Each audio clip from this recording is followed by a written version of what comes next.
para mim, falar de uma data como o dia 21 de janeiro é muito marcante, até porque no ano de 2000, a história da minha mãe tomou uma proporção que o Brasil todo conhece. A Igreja Universal do Reino de Deus usou a imagem indevidamente de Mangilda, né? Com uma tarja preta no rosto e escrito macumbeiros, charlatões lesam o bolso e a vida de cliente. A gente não sabia o que fazer na época, porque a gente não tinha essa percepção do que era ter o terreiro invadido, ter a imagem da Ialorixá maculada, né?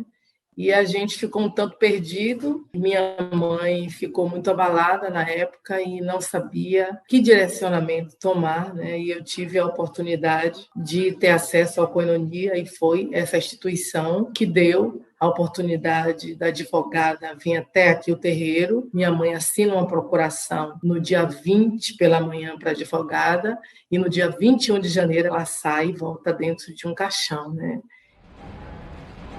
A intolerância religiosa como o nome já diz, é um ato de não tolerar a religião da pessoa. É você não respeitar a religião do outro.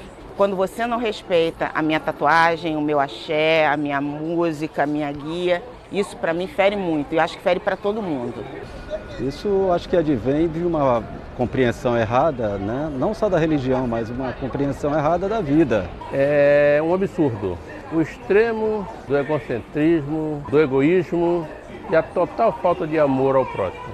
Seria a negação da diversidade, vamos dizer assim. Meu entendimento é esse.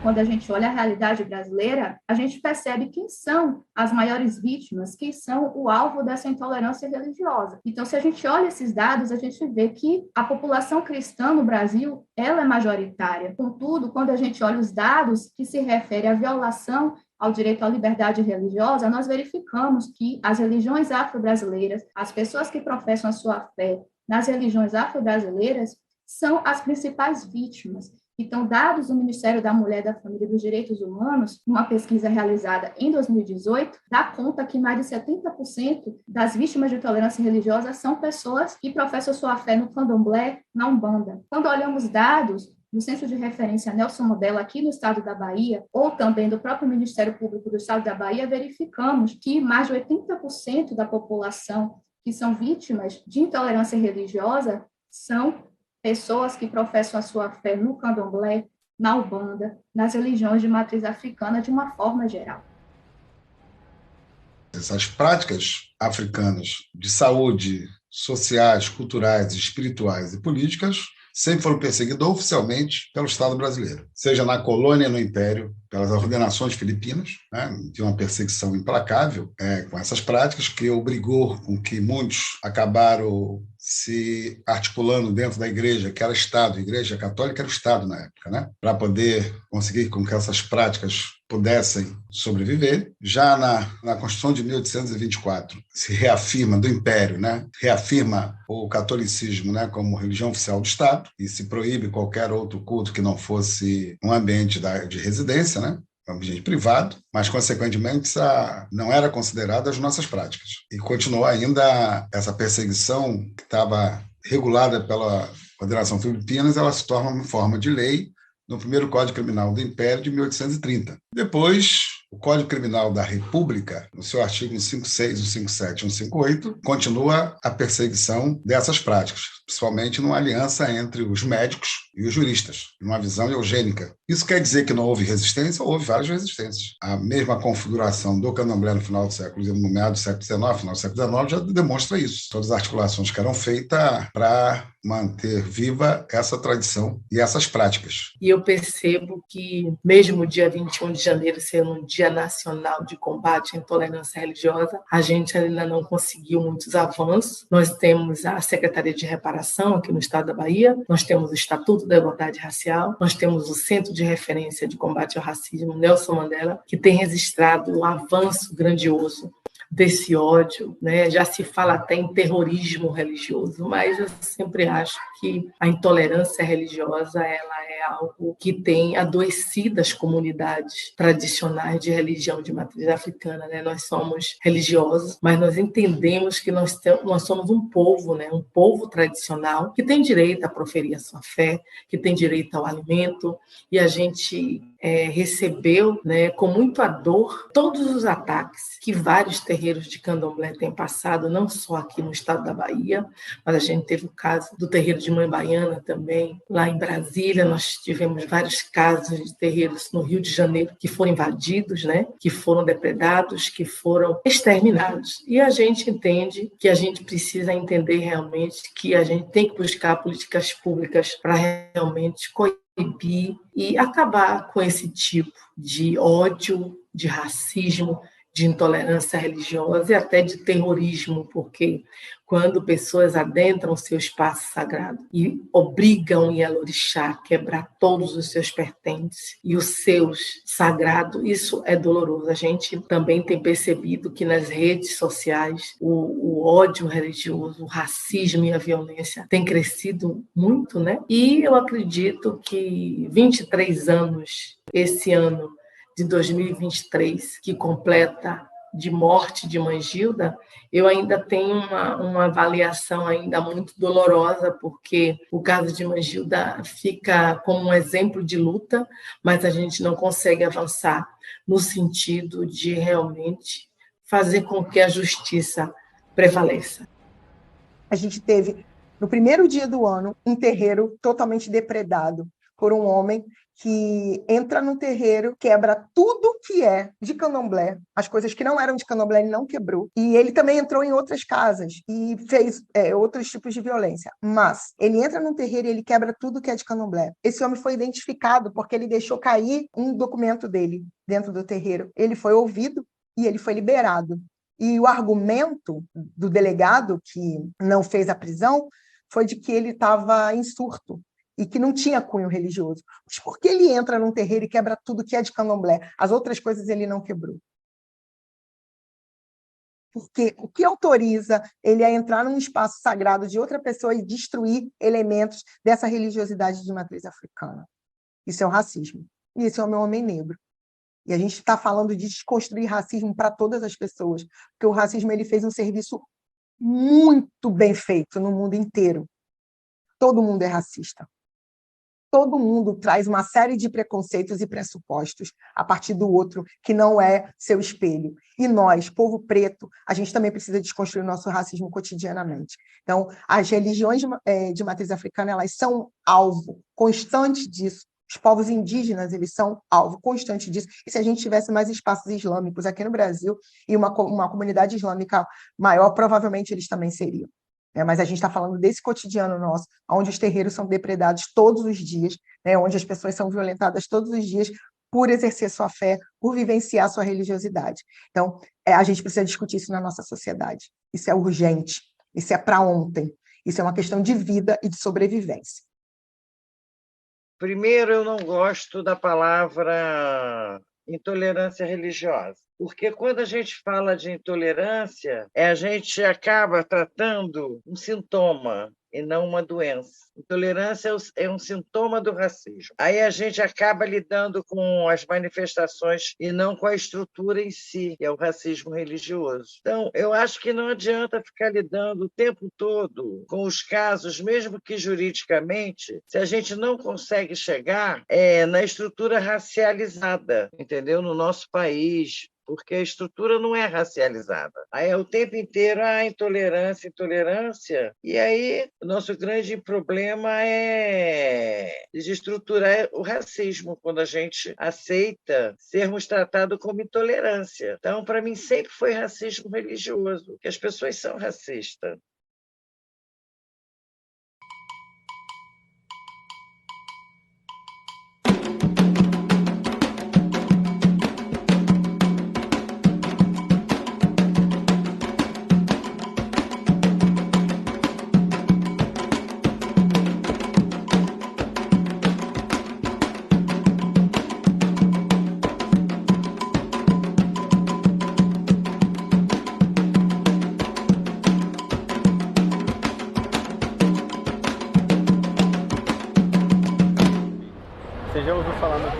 racismo religioso significa alguma coisa para você?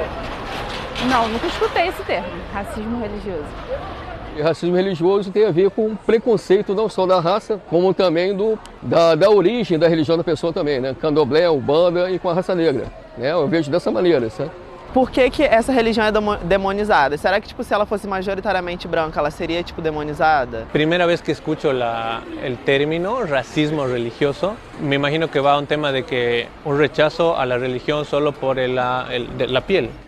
Até o final dos anos 80, os terreiros de candomblé na Bahia precisavam pedir autorização policial para funcionar. E isso era feito na Delegacia de Jogos e Costumes. Quando a gente fala que a nossa Constituição de 88 prevê, né, estabelece e garante o direito à liberdade religiosa, e quando a gente olha na história e vê também que desde a proclamação da República o Estado brasileiro é laico, como explicar a violência praticada contra as religiões afro-brasileiras? Houve, do ponto de vista jurídico, inclusive, várias discussões que envolvem, por exemplo, esse tipo de crime, porque intolerância religiosa é crime. Mas quando a vítima ela se dirige à delegacia para poder fazer a denúncia, ela tem muita dificuldade em fazer o registro da ocorrência. Em muitos casos, é tipificado como injúria racial, né, qualificada aí pelo preconceito, especificamente no que se refere à religião. Só que muitos desses casos também são caracterizados como racismo. E aí, qual é o critério que se utiliza para poder tipificar o crime? Então, isso foi uma discussão,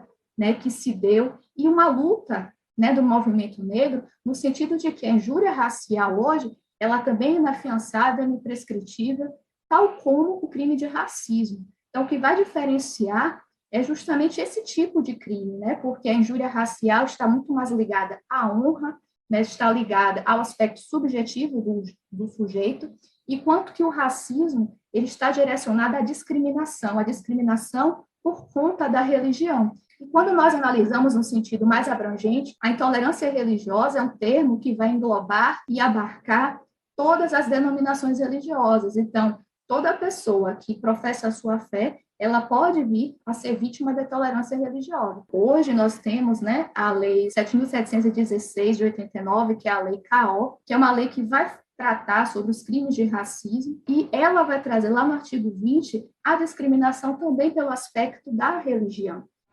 Engraçado, eu não consigo ver muito essa diferença, eu pelo menos não. Eu acho tudo bem, remete às matrizes africanas, mas tem muito branco também nas matrizes africanas. Então não é uma coisa só de preto. E é importante a gente pensar que o racismo religioso ele não é uma questão que é única e exclusiva da religião de matriz africana, mas ela precisa ser compreendido, o racismo religioso precisa ser compreendido como um processo de ataque à religiosidade baseado em etnias, raças diferentes, divergentes da hegemônica. E aí, o que é divergente da hegemônica? O não branco, o não cristão. Então, nesse sentido, a religião de matriz africana se enquadra, os povos originários se enquadram, o Islã se enquadra e outras etnias, outros grupos também se enquadram nisso. É importante a gente pensar isso porque a gente precisa ultrapassar essa visão de que a luta contra o racismo é uma luta do povo preto. A luta contra o racismo é uma luta de quem não é branco. Já se vinculou muito a esse tipo de coisa de ser uma coisa de preto. Quem ainda vincula isso tem uma cabeça totalmente atrasada. Existe, eu acho que é uma coisa maior. É a questão de você não ser o católico, não ser o evangélico, mas você reverenciar Exu. Por isso que no carnaval do ano passado foi espetacular a Grande Rita ganha. Aquilo ali quebrou um paradigma imenso. Exu deixando de ser aquela coisa demoníaca, ai meu Deus. Então isso também contribui tanto para a intolerância quanto para esse preconceito. Eu não acredito que só o determinismo de racismo religioso vai dar conta da complexidade que é a intolerância religiosa. É uma face da intolerância religiosa. Talvez para os cultos afro-brasileiros, os cultos. Pode até ser uma resposta, pode ser construída aí, mas e os outros? E as outras atitudes? Eu tenho trabalhado mais com a intolerância religiosa, que ela me dá uma visão mais ampla, até para discutir alianças possíveis, porque nós somos minoria na sociedade. Nós somos minoria numérica. Uma minoria numérica não pode ir para o isolamento. Nós temos que fazer com que as outras pessoas passem a achar que esse é um problema de todos. Eu chamo a atenção, quanto negro nós somos maioria na sociedade brasileira, quanto negros, como candomblessista, não. Você tem um percentual muito grande de negros evangélicos. E aí, como é que você sensibiliza? Aqueles que acabam contribuindo para a perseguição da cultura, da prática dos seus ancestrais. Como é que você sensibiliza?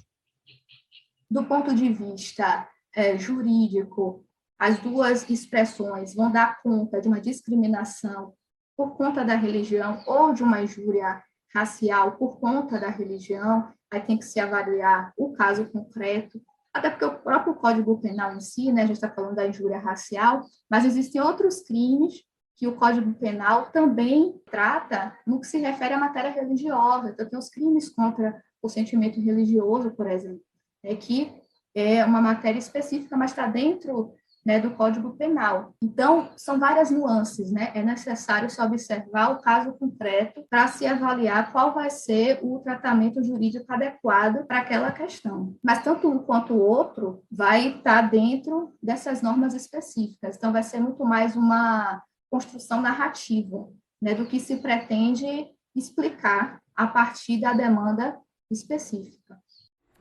Bom dia, a paz do Senhor para todos. Sou missionária jordelina, né? Eu fui abordada para falar sobre intolerância religiosa. Só que assim, eu nunca passei por isso, eu só sei dizer uma coisa, que Jesus, ele é amor, né? Então, aonde eu vou, nas praças, né, nos lares, eu falo sobre o amor de Cristo, né? Eu não falo sobre igreja A e B, porque quem vai salvar, quem morreu por mim e por ti, foi o Rei dos Reis, Senhor dos Senhores, né? Então, toda a honra, toda a glória é dele. Posso louvar? Dá para louvar ou não? O Senhor da ceifa está chamando. Quem quer ir por mim a procurar, aleluia.